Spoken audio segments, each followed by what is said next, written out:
Recorded Books and RB Digital present Jewish New York, The Remarkable Story of a City and a People, by Deborah Moore, Jeffrey S. Gurock, Annie Polland, Howard B. Rock, and Daniel Soyer. Narrated by Suzanne Toren. For Irene Golden Dash, who made New York's Jewish history, and for Elijah, Zoe, Rose, and Oren, who are creating its future. Introduction.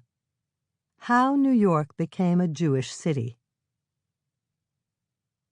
Of all the big cities, Sergeant Milton Lehman of the Stars and Stripes affirmed in 1945, New York is still the promised land.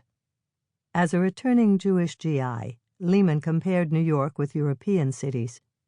In the crucible of a devastating world war, many of those cities, perhaps with the exception of Paris, which was not bombed, looked miserable and definitely old, in stark contrast to New York. But even Jews who hadn't served overseas knew what made New York so desirable.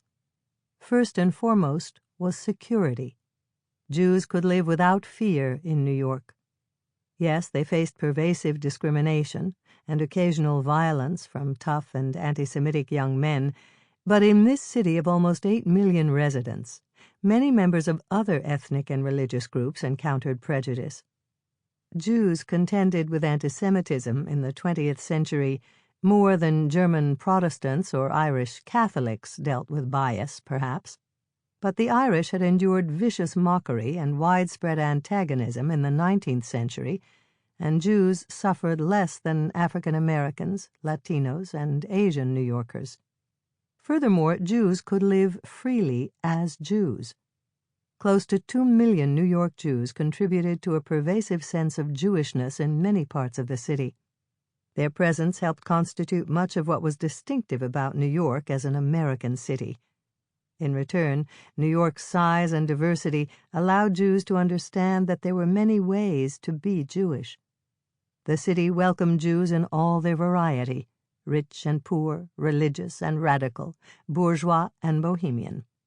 New York Jews saw the city as a place where they could flourish and express themselves. As a result, they came to identify with New York, absorbing its ethos even as they helped to shape its urban character. When World War II ended in Europe with victory over Nazi Germany, New York's promises glowed more brightly still. New York's multiethnic diversity, shaped in vital dimensions by its large Jewish population, shimmered as a showplace of American democratic distinctiveness. In contrast to a continent that had become a vast slaughterhouse, where millions of European Jews had been ruthlessly murdered with industrial and military efficiency, America, and specifically New York, glistened as a place Jews could and did call home. Even as they tended to cluster together, Jews navigated shared spaces in New York and lived next door to diverse others: Germans, Italians, Irish, African Americans, Puerto Ricans, Chinese, even white Protestants. The city's famous skyline had defined urban cosmopolitanism in the years after World War I. Now its thriving ethnic neighborhoods, Jewish and Catholic, African American and Puerto Rican, Italian and Irish, came to represent modern urban American culture. But as a poster city for immigration, with a majority population composed of immigrants and their children, New York also elicited negative perceptions.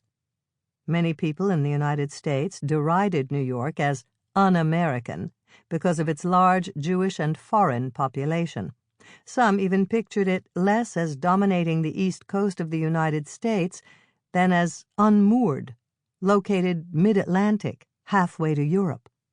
A city of many languages, New York was and continued to be divided along multiple fissures of religion, race, ethnicity, class, and sexual orientation.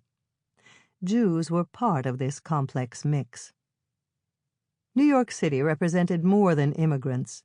Its architecture and geography summoned icons. Sample complete. Ready to continue?